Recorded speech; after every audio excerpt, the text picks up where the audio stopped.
Nimbagnal daw yun kay Ilocano. Kumusta po kayo? I-check natin si Guwapo at saka si Guwapo kay Ilocano kung kumusta na yung sisiw nila.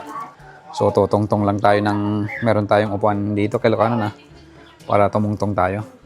Kasi nandun sa gilid yung ano nila kanilang nest box pa itlogan. So i-check natin kay Ilocano kung pinapakain naman nila yung sisiw nila or inaalagaan nila.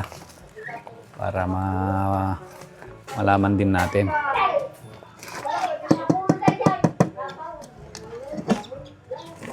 So nandyan naman po yung hen, yung babae. Yan. So palo po itong mga kakatil natin na to. So check lang natin yung sisiw kay Ilocano kung kumusta naman siya. Walang nawala yung sisiw kay Ilocano. Oh no! Ay. Patay na kay Ilocano, nandito na sa gilid oh. Nandyan na sa gilid kay Ilocano.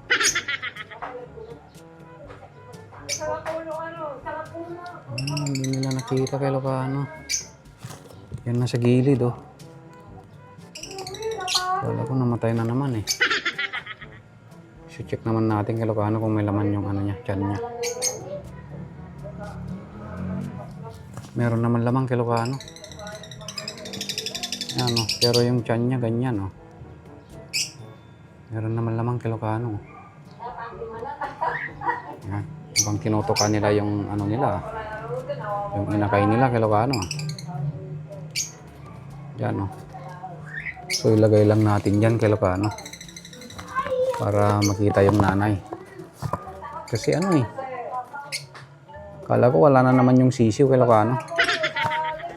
Nako, mukhang hindi yata magaling tong mag-alaga ng kanilang mga inakay kay Ilocano. So yung tatlong itlog na yan kay Ilocano, yung natitira ay infertile na po yan. Wala na po yan laman. So hindi ko pa tinatanggal. Mukhang mahina na rin yung sisiw kay Ilocano Ayan Ano kaya dyan kay Ilocano gagawin natin? Yan, feed na natin. Kain lang tayo sa mga kakatil natin na may inakay kay Ilocano. Yung pinapakain ko nga pala ay outgrowth at saka canary. Kasi binago ko kay Ilocano. Kasi si Bruno at saka si Bruna, African mix yung nilagay ko. Hindi natunawan yung mga sisiw kay Ilocano kaya namatay po yung mga sisiw nila noon.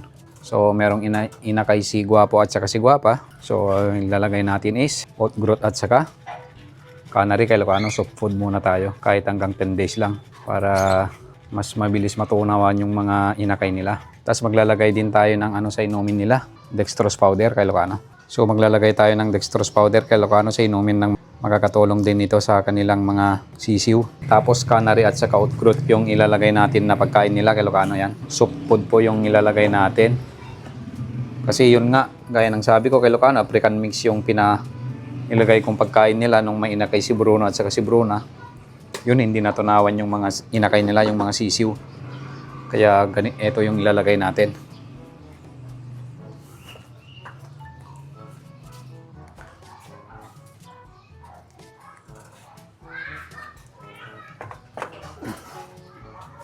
So maglalagay din tayo ng dextrose powder kay Ilocano. Yan.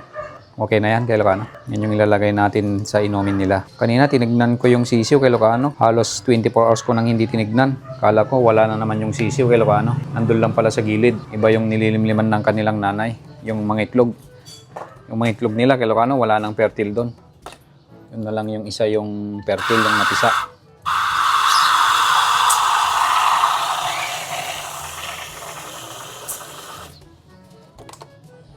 Yan, ganito lang yung ilalagay natin na inumin nila. Okay na yan, maghapon na yan kay Ilocano na inumin nila, pati rin yung pagkain nila. Yan. So, good morning kay Ilocano.